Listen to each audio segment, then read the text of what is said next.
Halo great people, kembali bertemu gue dengan John Christopher di channel Frugal Coffee Roaster. Pernah nggak sih pas minum kopi, ada rasa yang masih bertahan di dalam mulut beberapa detik, bahkan sampai beberapa menit? Sensasi yang tertinggal setelah kita menelan kopi itu biasanya kita sebut dengan aftertaste. Nah, di kompetisi sendiri, ada beberapa jenis penilaian yang biasa ada di dalam score sheet.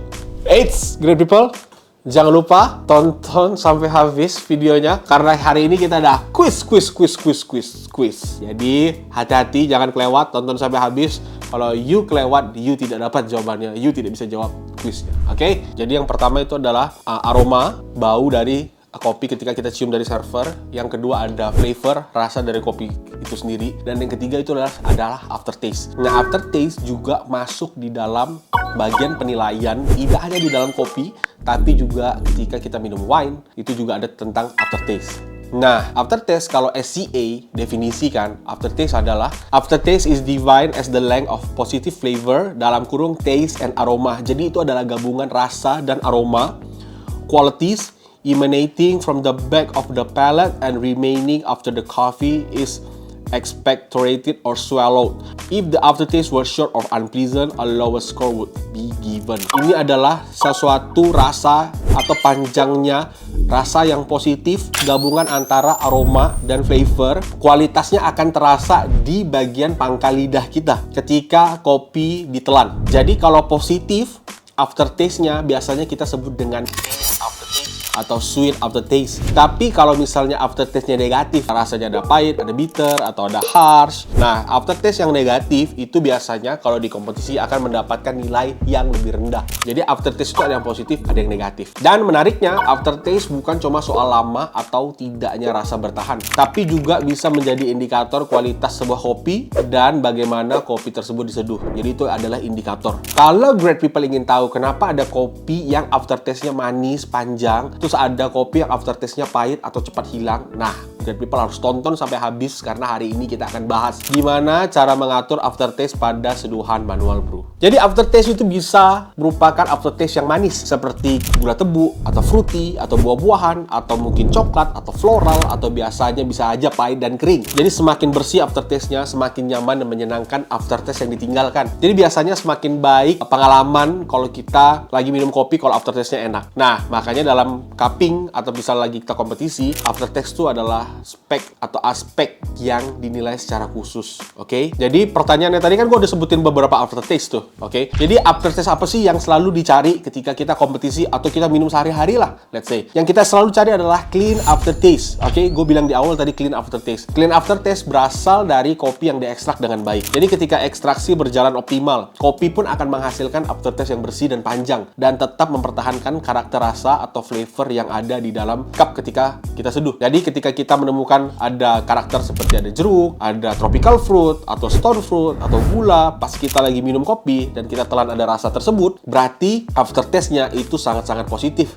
dan panjang. Habis kita telan, kita diam pun rasanya masih ada manis. Nah, inilah yang biasa kita sebut sebagai clean atau misalnya long aftertaste. Oke? Jadi ada short aftertaste, ada long aftertaste. Nah, itu tergantung berapa lama rasanya nyisa di pangkal lidah kita. Tapi tidak semua aftertaste bisa terasa menyenangkan. Jadi kalau kopi kita under extract, energinya nggak oke. Biasanya aftertaste-nya ya flat, tipis, atau short, atau bahkan nggak manis, atau bisa aja vegetal, kayak sayuran mentah. Itu karena ekstraksinya tidak optimal. Tapi sebaliknya, kalau kopinya over extraction terlalu panjang, biasanya aftertaste tuh pahit atau sepet di pangkal lidah kita. Nah, itu berarti antara kopinya kegelapan atau seduhnya salah, over extract, biasanya hal tersebut terjadi. Oleh karena itu, aftertaste sering jadi petunjuk apakah ekstraksi yang kita lakukan tuh sebenarnya udah tepat atau belum. Jadi pertanyaannya, bagaimana cara mengatur aftertaste saat kita lagi brewing kopi? Jadi, kalau teman-teman atau great people ingin aftertaste yang lebih manis dan panjang, biasanya ekstraksinya perlu ditingkatkan, tapi tidak over extract. Dan ingat, kualitas kopinya, roast profile-nya harus pas. Jadi biasanya kita bisa pakai grind size yang lebih halus kalau roastingannya terang, sehingga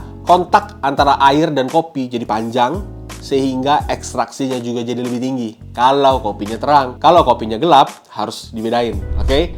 Kalau misalnya aftertaste-nya pahit atau misalnya teman-teman dapat ini dry atau nggak enak, artinya tingkat ekstraksi biasanya terlalu tinggi. Nah, teman-teman bisa kurangin tingkat ekstraksinya pakai cara grind size yang lebih kasar, atau teman-teman bisa pakai 2 suhu misalnya, atau misalnya teman-teman pakai brutam yang lebih cepat, atau agitasinya dikurangin supaya tingkat ekstraksinya lebih rendah.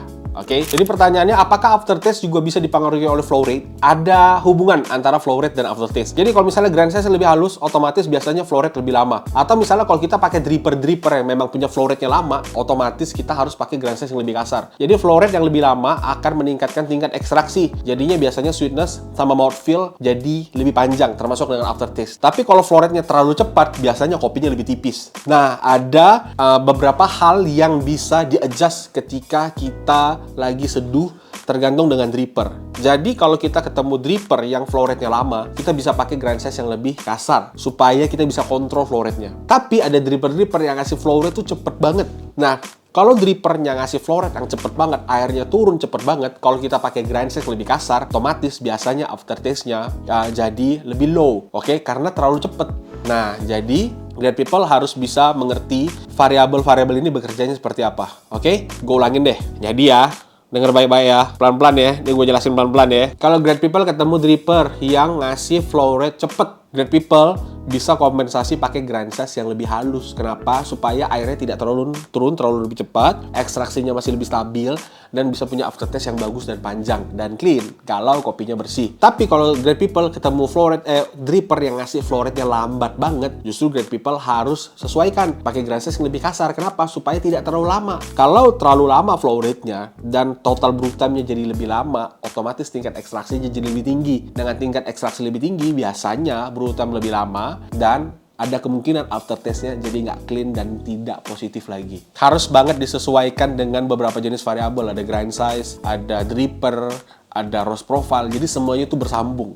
Oke? Dan ada seri-serinya. Jadi great people harus benar-benar mengerti variabel-variabel seduh yang great people pakai. Oke, pertanyaan adalah bagaimana flow rate bisa mempengaruhi aftertaste pada kopi, dan bagaimana cara mengatur flow rate supaya aftertaste-nya jadi sesuai dengan yang kita inginkan atau aftertaste-nya jadi positif. Oke, great people, silakan tulis di kolom komentar jawabannya. Jangan lupa tag atau mention Fugol di Instagram, posting, mention kita, dan jangan lupa harus subscribe YouTube Fugol Coffee Roaster.